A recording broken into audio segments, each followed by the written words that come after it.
welcome back to the English class. In this video we are going to see an 8th unit poem Meadow Surprises by Louis Brandt Phillips. He was a wealthy American landowner.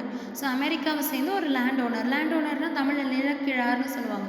நிலக்கிழார்னால் நிறையா நிலங்களுக்கு சொந்தக்காரர் தான் நிலக்கிழார். சரியா? He has written 6 books and this poem was taken from one of the famous book. இவர் 6 book எழுதியிருக்காரு.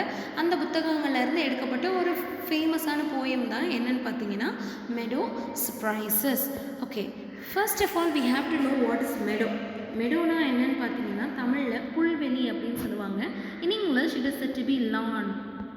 புல்வெளி, புல் தரையை தான் வந்து மெடோ அப்படின்னு சொல்லுவாங்க. கிராஸ் லேண்ட், இன்னும் எப்படி சொல்லலாம், கிராஸ் லேண்டுன்னு சொல்லலாம். அப்போ இங்கே புல் மட்டும்தான் இருக்குமான்னு கேட்காதீங்க, நிறைய மரங்களும் இருக்கும், செடிகளும் இருக்கும். ஆனால் அதை வந்து என்னன்னு சொல்லுவாங்கன்னா மெடோ அப்படின்னு சொல்லுவாங்க. சரியா?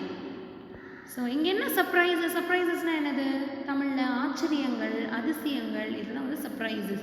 ஸோ இங்கே என்ன அப்படின்னா புல்வெளியில் என்ன சர்ப்ரைஸ் இருக்க போகுது, போயிட்டு என்ன சொல்லியிருக்காருன்னு பாருங்களேன். Walk across a green field, a park, or even under a clump of trees and you will notice many wonderful things. So நீங்கள் க்ரீன் ஃபீல்டு, நீங்கள் வந்து வயல்வெளி பக்கம் போயிருந்தாலும் சரி, பார்க் நிறைய பேர் போயிருப்பீங்க, அங்கே போயிருந்தாலும் சரி, அதே மாதிரி மரங்கள் அடர்ந்து இருக்கிற பகுதிக்கு போயிருந்தாலும் சரி, நீங்கள் சில விஷயங்களெல்லாம் கேட்டிருப்பீங்க. ஸோ என்ன விஷயங்கள் கேட்டிருப்பீங்க? நம்ம வந்து பேசிக்கிட்டே போனாலாம் நமக்கு கேட்காது. நம்ம அமைதியாக நம்ம தனியாக நடந்து போகணும்னு வச்சுக்கோங்களேன், நமக்கு நிறைய பறவைகளோட சத்தம் கேட்கும், பூச்சிகளோட சத்தம் கேட்கும். எஸ்பெஷலி நைட் டைம்லலாம் பார்த்தீங்கன்னா அந்த ரோட் சைடு 2 பக்கமும் செடியெல்லாம் இருந்துச்சுன்னா, அந்த பக்கம்லாம் நீங்கள் ட்ராவல் பண்ணி போயிருந்தீங்கன்னா தெரியும், கீச்சுன்னு பூச்சியோட சத்தம் கேட்டுக்கிட்டே இருக்கும் இல்லையா? ஸோ அதுதான் வந்து இங்கே என்ன சொல்கிறாங்கன்னா மெடோ சர்ப்ரைசஸ்ன்னு சொல்கிறாங்க. Meadows have surprises. You can find them if you look. Walk softly through the velvet grass and listen by the brook. So meadows, இந்த புல்தரைகளுக்கு வந்து நிறைய அதிசயங்கள் இருக்குது, ஆச்சரியங்கள், விஷயங்கள் நிறையா இருக்குது புல்தரைகளில். So you can find them if you look. நீங்கள் கவனமாக பார்த்தா மட்டும்தான் அந்த ஆச்சரியங்கள் எல்லாம் உங்களுக்கு தெரிய வரும். Walk softly through the velvet cross. நல்லா செப்பல், பூட்ஸ் எல்லாம் போட்டுட்டு அப்படியே வந்து நடந்து போக, ஹார்ஷாக நடந்து போகாதீங்க, சாஃப்டாக. நீங்கள் கேள்விப்பட்டிருக்கீங்களா, புல் தரையில் நடந்தால் உடம்பு ரிலாக்ஸாக இருக்கும்லாம் சொல்லுவாங்க. ஸோ இட் கூல்ஸ் த பாடி. நல்லா பனி பேஞ்சிருக்கும் போது காலையில் வெறும் காலோட புல் தரையில் நடந்து போனீங்கன்னா உடம்புக்கு ஒரு ரிலாக்ஸேஷன் கொடுக்கும்னு சொல்லி சைக்கலாஜிக்கலாக சொல்கிறாங்க. சரியா? உடம்புக்கும் மனசுக்கும் ஒரு ரிலாக்ஸேஷன், சைக்கலாஜிக்கலாகவும் சொல்கிறாங்க, ஃபிசியலாஜிக்கலாகவும் சொல்கிறாங்க. ஸோ இங்கே அதான் சொல்கிறார், போயட் சொல்கிறாரு, புல் தரைகளில் இந்த மாதிரி மரங்கள், செடிகள் இருக்கிற தோட்டத்தில் எல்லாமே சர்ப்ரைசஸ் நிறையா இருக்குது. நீங்கள் அதை கவனமாக பார்த்தா மட்டும்தான் அந்த சர்ப்ரைசஸ் உங்களுக்கு தெரியும். ஸோ நீங்கள் வெல்வெட் மாதிரி இருக்கிற அப்படியே சாஃப்டாக இருக்கிற அந்த புல் தரைகளில் நீங்கள் நடந்து போங்க. அண்ட் லிசன் பை த ப்ரூக்னா இந்த இடத்துல நீரோடை, ஸ்ட்ரீம்னு சொல்லுவாங்க. சரியா? ஸோ அந்த நீரோடைய கவனிச்சுட்டே போனீங்க. நீங்கள் தமிழில் இரட்டை கிளவி படிச்சிருக்கீங்களா? சல தண்ணீர் சலசலசலவென்று ஓடியது. அப்போ தண்ணியோடைய சத்தத்தை சொல்கிறாங்க இல்லையா? ஸோ இவர் அதான் சொல்கிறாரு, நீங்கள் நடந்து மெதுவாக போங்க, அமைதியாக என்ன பண்ணுங்கள், அந்த பக்கம் ஓடுற நீரோடைகளை சத்தத்தை கேளுங்க. You may see a butterfly rest upon a buttercup. So நீங்கள் என்ன பண்ணலாம், அந்த புல் தரையில் புல்வெளி பக்கம் போனீங்கன்னா நீங்கள் பட்டர்ஃப்ளைஸ் பார்க்கலாம். அந்த பட்டர்ஃப்ளை என்ன பண்ணுதா, எது மேலே உட்காருதா, ரெஸ்ட் அப்பான். ஸோ எது மேலே உட்காந்து ரெஸ்ட் எடுக்குதுன்னு பார்க்கலாம். பட்டர்கப் ஃப்ளவர், பூவை தான் பட்டர் கப்புன்னு சொல்கிறாங்க. சரியா? பூக்கள் மேலே உட்காருது. And unfold its drinking straws to sip the nectar up. Nectar means honey. So ஹனியை தான் நெக்டர் அப்படின்னு சொல்லுவாங்க. சரியா? இங்கே பட்டர் கப் அப்படிங்கிறது இட்ஸ் அ ஃப்ளவர், பூவை தான் பட்டர் கப்புன்னு சொல்கிறாங்க. பட்டர்ஃப்ளை பட்டர் கப்புன்ற பூ மேலே உட்காந்து என்ன பண்ணுது, அதோடைய ஸ்ட்ரா, ட்ரிங்கிங் ஸ்ட்ரானா நம்ம இப்போ வந்து ஜூஸ்லாம் குடிக்கிறோமா அந்த மாதிரி ஸ்ட்ரா வச்சுருக்கோமா, அதோடைய வாயை தான் ஸ்ட்ரான்னு சொல்கிறாரு போயட். சரியா? அந்த ஸ்ட்ராவை வந்து என்ன பண்ணும், எடுத்து கொஞ்சம் கொஞ்சமாக டு சிப் த நெக்டரை, தேனை உள்ளே குடிக்குது. நெக்டர்னா என்னது, தேன். சரியா? ஸோ பட்டர்ஃப்ளை அப்படியே கவனிச்சுட்டே போனீங்கன்னா பட்டர்ஃப்ளை பார்ப்பீங்க, அது அழகாக ஒரு பூவில் உட்காந்து அதோடைய தேனை குடிக்கிற சத்தம் கூட உங்களுக்கு கேட்கும். ஆனால் நீங்கள் அந்த அளவுக்கு நீங்கள் என்ன பண்ணணும், ஷார்ப்பாக லிசன் பண்ணணும்.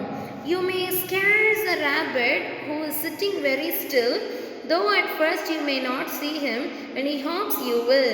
ஸோ ஸ்கேர்ஸ் அப்படின்னா இந்த இடத்துல என்னது, ஃபியர், பயமுறுத்துறது. ஸோ இங்கே என்ன சொல்கிறாங்க, நீங்கள் பட்டர்ஃப்ளையை பார்த்துக்கிட்டே நடந்து போய்கிட்டே இருந்தீங்கன்னு வச்சுக்கோங்களேன், நீங்கள் ஒரு ரேபிட்டை கூட பயமுறுத்திடுவீங்க. ரேபிட் வந்து அதே இடத்துல அசையாமல் இருக்கும்.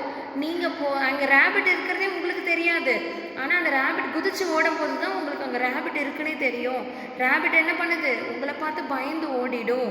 So you may scares a rabbit who still sitting very still. அசையாமல் உட்கார்ந்துருக்கிற ரேபிட்டை கூட நீங்கள் பயமுறுத்திடுவீங்க. Though at first you may not see him when he harms you will. ஆரம்பத்தில் நீங்கள் அந்த ரேபிட்டை பார்க்காம இருந்தாலும் அது குதிச்சு குதிச்சு ஓடும்போது உங்களால் என்ன பண்ண முடியும், ரேபிட்டையும் பார்க்க முடியும். See, நான் போயம் நடத்த நீங்கள் இமேஜின் பண்ணால் மட்டும்தான் அந்த போயமுடைய அழகு உங்களுக்கு புரியும். Hops means jumping. ஓகே, குதிச்சு குதிச்சு போகிறது தான் ஹாப்னு சொல்லுவாங்க.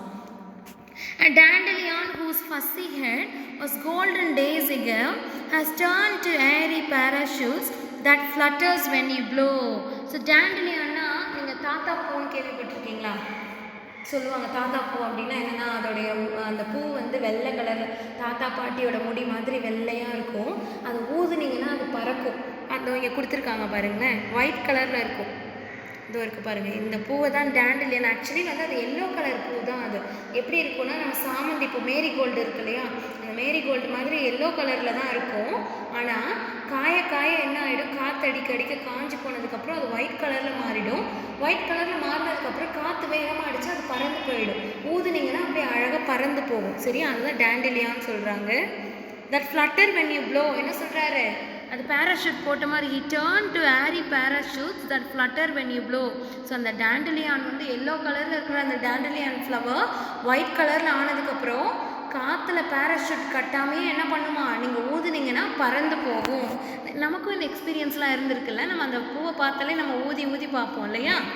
ஸோ நெக்ஸ்ட் என்ன சொல்கிறாங்க பாருங்கள், explore the meadow houses, the burrows in the ground, and nest beneath the tall grasses, the ants amazing mound. So explore the meadow houses. இப்போ இது வரைக்கும் நீங்கள் புல் தரைகளில் என்ன இருந்தது தான் பார்த்தீங்க. இப்போ அந்த புல் தரையில் சின்ன சின்ன வீடுகள் இருக்குது. ஸோ யாருடைய வீடு, the burrows in the ground. burrows அப்படின்னா அந்த பொந்துன்னு சொல்லுவாங்க இல்லையா, புத்துன்னு சொல்லுவாங்க, எறும்பு புத்து. ஸோ அதுதான் வந்து பரோஸ்ன்னு சொல்லுவாங்க. சரியா, and nest beneath all grasses. Nest beneath all கிராஸஸ்னால் புல் தரைகளுக்கு கீழே, புல்லுக்கு கீழே எல்லாம் வந்து இந்த சிலந்திலாம் பார்த்தீங்கன்னா, சிலந்தி அதே மாதிரி சில இதெல்லாம் பார்த்தீங்கன்னா பூச்சிகள்லாம் என்ன பண்ணுன்னா ரொம்ப அடியில் சிலந்தியாவது எங்கேயாவது கட்டி வைக்கும். குளவிலாம் பார்த்தீங்கன்னா, குழவி எல்லாம் என்ன பண்ணுன்னா ஒன்று வந்து கபோர்டில் கட்டி வைக்கும், கூடு எங்கே கட்டும். அதே மாதிரி செடியிலலாம் நிறைய பார்த்திங்கன்னா தெரியும், இலைகள்லாம் பார்த்திங்கன்னா அடியில் பார்த்திங்கன்னா ஏதாவது கூடு இருக்கும், சின்ன சின்ன பூச்சிகளுடைய அந்த கூடுகள் இருக்கும். அதுதான் இவர் என்ன சொல்கிறாரு, நீங்கள் இத்தனை நேரம் வந்து மேலேயே பார்த்துட்டு நடந்துட்டு வந்தீங்க, இப்போ சின்ன சின்ன வீடுகள் இருக்குது, இந்த புல்தரைகளில் சின்ன சின்ன வீடுகள் இருக்குது. எல்லாம் கான்க்ரீட் மார்பிள்ஸ்லாம் போட்ட வீடுகள் கிடையாது. சரியா, சின்ன சின்ன புத்துக்கள் இருக்குது, எறும்புடைய புத்துக்கள் இருக்குது. அதே மாதிரி எல்லா புல்வெளிகளுக்கும் எல்லா கிராஸுக்கும் கீழேயும் சின்ன சின்ன கூடு கட்டி சில இன்செக்ட்ஸ் இருக்குது. இந்த ஆண்ட்ஸ் அமேசிங் மவுண்டு. அமேசிங் மவுண்டுனா என்னது, மவுண்டுனா இந்த இடத்துல மேடு. ஸோ அழகாக நீங்கள் அப்படியே என்னவோ வந்து கையால் எடுத்து வச்ச மாதிரி அழகாக ரவுண்டாக அழகாக இருக்கும் இல்லையா. ஸோ இதுதான் ஆச்சரியமாக சொல்கிறாங்க. அதெல்லாம் போய் இன்ஜினியரிங் படிச்சுட்டு வந்துதான். ஸோ சிவில் இன்ஜினியரிங் படிச்சுட்டு வந்து மெஷர் பண்ணி வீடை கட்டுதா, இல்லை, எல்லாமே நேச்சர், காட் கொடுத்த கிஃப்ட்டு. நெக்ஸ்ட் பாருங்க, மெடோஸ் ஹேவ் சர்ப்ரைசஸ். மறுபடியும் என்ன சொல்கிறாங்க, இது மட்டும் இல்லை, இன்னும் புல் தரைகளில் இன்னும் ஆச்சரியமான விஷயங்கள் இருக்குது, தோட்டத்தில் இன்னும் ஆச்சரியமான விஷயங்கள் இருக்குது. And many things to tell, you may discover these your self. நிறைய விஷயங்கள் சொல்கிறதுக்கு இருக்குது, ஆனால் நீங்களாம் அதை போய் என்ஜாய் பண்ணால் மட்டும்தான் உங்களுக்கு அது புரியும். If you look and listen well. So இன்னும் நீங்கள் நல்லா உத்து கவனிச்சிங்கன்னா, அதாவது நீங்கள் மட்டும் பார்க்குக்கு போகிறேன்னு சொல்லிட்டு போய் என்ஜாய் பண்ணிவிட்டு விளையாடிட்டு வர்றதெல்லாம் உங்களால் அப்போ இந்த சவுண்டெல்லாம் கேட்க முடியாது. தனியாக நீங்கள் லோன்லியாக டைமை ஸ்பெண்ட் பண்ணும்போது இன்னும் நிறையா விஷயங்கள் நீங்கள் அந்த இயற்கையிலேருந்து கற்றுக்குவீங்க. ஸோ இந்த போயமில் என்ன சொல்கிறாங்கன்னா, nature has many gifts to human beings. இயற்கை வந்து மனுஷங்களுக்கு நிறைய கிஃப்ட் கொடுத்துருக்கு, ஆனால் மனுஷங்களுக்கு தான் அது புரியவே மாட்டேங்குது. ஸோ நம்ம தனியாக இருந்து கவனித்து பார்த்தா மட்டும்தான் ஆச்சரியங்கள் நமக்கு நிறையா தெரியும். இயற்கையில் இவ்வளோ ஆச்சரியங்கள் இருக்கா அப்படிங்கிறது நிறைய தெரியும். ஸோ அந்த போயமுடைய மெசேஜ் என்ன, you have to listen the nature. நேச்சருக்கு காது கொடுத்து கேளுங்க அப்படின்னா நேச்சர் பேசுமா அப்படிங்கிறது கிடையாது. இயற்கையை நம்ம வந்து மதித்து நடந்துக்கணும், இயற்கையை நம்ம வந்து பாதுகாக்கணும். சரியா? Or else we will be destroyed. நம்ம வந்து நேச்சரை வந்து பாதுகாக்கலன்னு வைங்களேன், அதிகமாக ஏதாவது நேச்சுரல் டிஸ்ட்ரக்ஷன் வந்து நம்ம வந்து அழிஞ்சு போயிடுவோம் அப்படிங்கிறது தான் இந்த போயமுடைய கான்செப்ட். தேங்க்யூ ஃபார் வாட்சிங்.